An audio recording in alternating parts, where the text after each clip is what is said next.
Hey y'all, welcome back to my channel. My name is Sarah and I make videos about movies. I also moved to the city of Philadelphia earlier this year, so if you guys are interested in watching vlogs, I also have a couple of those up, and keep your eyes peeled for new ones coming out. But today, I wanted to talk to you all about The Lady in White.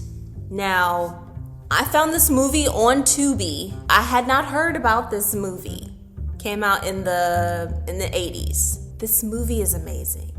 This movie is about a little boy who is pranked on, I think it's Halloween night, and ends up locked in the school in a closet all night. And while he's there, somebody breaks into the school and chokes him. Not to death, but until he passes out. And while he's passed out, he has a vision, because it's the 80s, with the effects and everything. When he wakes up, the janitor's there. Next thing you know, police, ambulance come in, and he's in the paper, somebody attacked him, blah, blah, blah. That he was locked in and all that, but he survived. And that brought up a lot of memories for people, because apparently 20 years ago, 30 years ago, there were a series of child murders in the town, which was an unsolved case.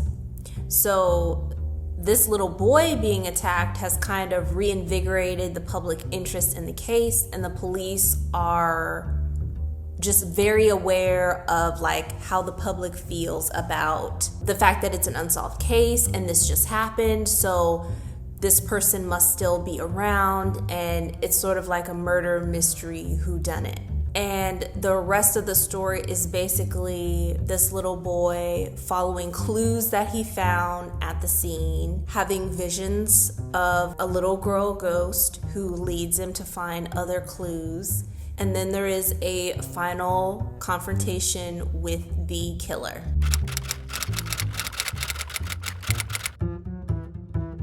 But when I tell you, I had no idea, because this movie starts out in the present with the little boy, who's now a grown man and a very popular writer, coming back to his old town to visit the cemetery.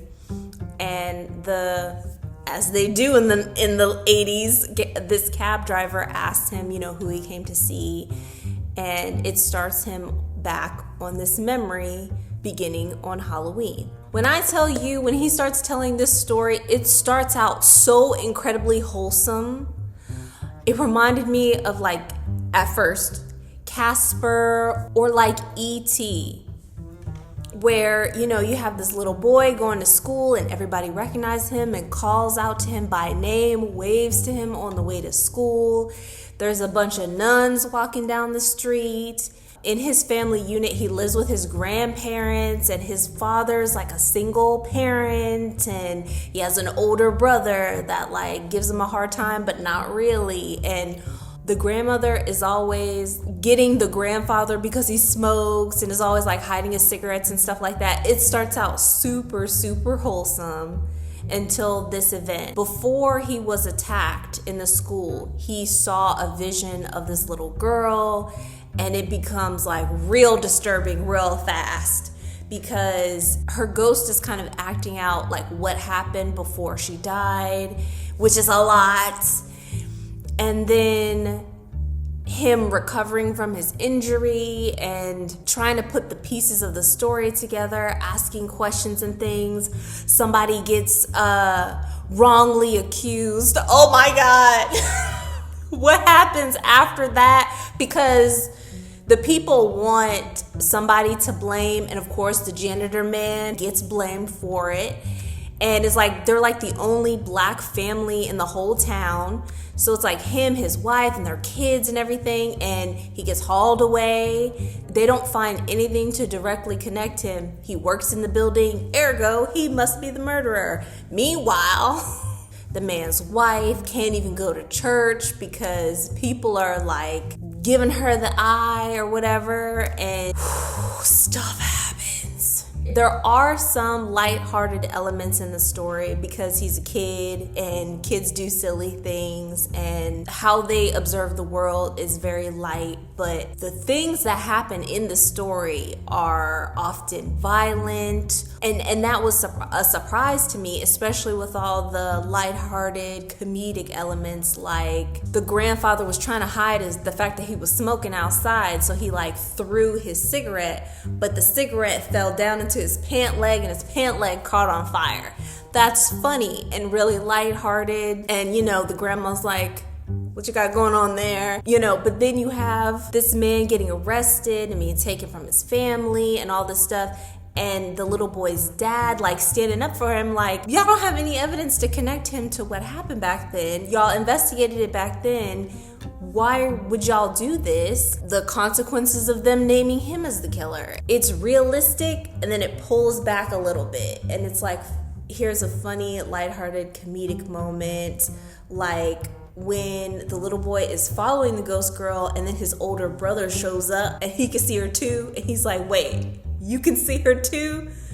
And his whole like having to deal with, yes, she's a ghost, and I can see her too.